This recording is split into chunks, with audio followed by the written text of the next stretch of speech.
আফ্রিদি যখন প্রথম অ্যারেস্ট হয় আমরা তো পত্রিকার মাধ্যমে আমরা ভিতর থেকে দেখেছি। তারপরে ও যখন জেল গেটে ওখানে নেওয়া হয় তখন রাতের বেলা কোথায় রাখবে সেটা নিয়ে কর্তৃপক্ষ এই ছিল যে একটা ভালো জায়গায় তো রাখতে হবে। সেই জায়গা থেকে মানে রাতে তো আর এক রুমে একা রাখা যাবে না।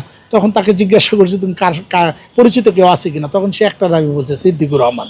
তখন আমার রুমে আফ্রিদিকে এক রাত রাখা হয়েছিল এবং তখন সে খুব ট্রমার ভিতরে ছিল, কারণ এরকম পরিবেশ তো আসলে ওর যে এইজ, ওর যে জায়গা বা ওর যে সিচুয়েশন সেই জায়গা থেকে ও কখনো বিলো করে নাই।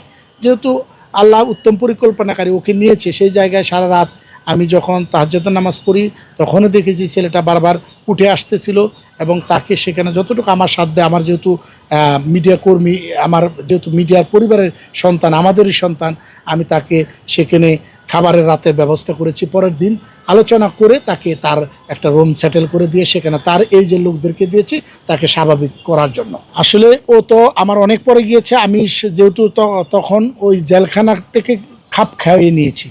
আমি যেহেতু দিন শেষে অভিনেতারা সব জায়গার সব পরিস্থিতি মোকাবেলা করতে পারে, তার জ্বলন্ত প্রমাণ আমি জেলখানায় দিয়েছি সত্যিকার অর্থে। যেটা সেই পরিবেশে ওকে কিভাবে মানানো যায়, কিভাবে রাখা যায়, যতটুক করা যায়, এবং সেই জায়গা থেকে আমরা বসে আলোচনা করে ওকে বোঝানো জায়গাটা ছিল। তার পরবর্তীতে কিন্তু তার বাবাও দুর্ভাগ্যবশত জেলখানায় অবস্থান করেছে। তখন বাপ ছেলে একসাথে, জিনিসটা খুবই দুঃখজনক আমি মনে করি বাংলাদেশের প্রেক্ষাপটে। অপরাধী হয়ে যদি বাপ সন্তান একসাথে প্রবেশ করে তাতে দুঃখ নাই, আমি মনে করি তাদের অপরাধ নাই। তারা আমার মতো নির্দোষভাবেই তাদেরকে ভিতরে দেওয়া হয়েছে। আমি আহত অবস্থায় আমি ভিতরে ঢুকেছিলাম, কিন্তু তারা বহিরে আহত হিসাবে যায়নি।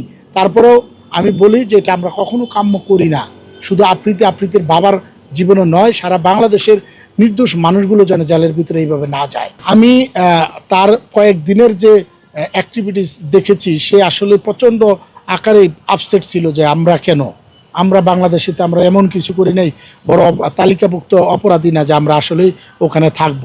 সেটা যাই হোক, পরবর্তীতে যখন তার বাবা এবং তার সে একই ছেলে ছিলেন তখন পরিবেশটা কিছুটা ভালো হয়েছে এবং খাপ খেয়ে নিতেই হবে, উপায় তো নাই। কারণ গন্তব্য অনেক দূরে ছিল, গন্তব্য আবার কবে হবে, কবে বের হতে পারবো সেটাগুলো কোনো নিশ্চয়তা ছিল না সেই সময়টাতে।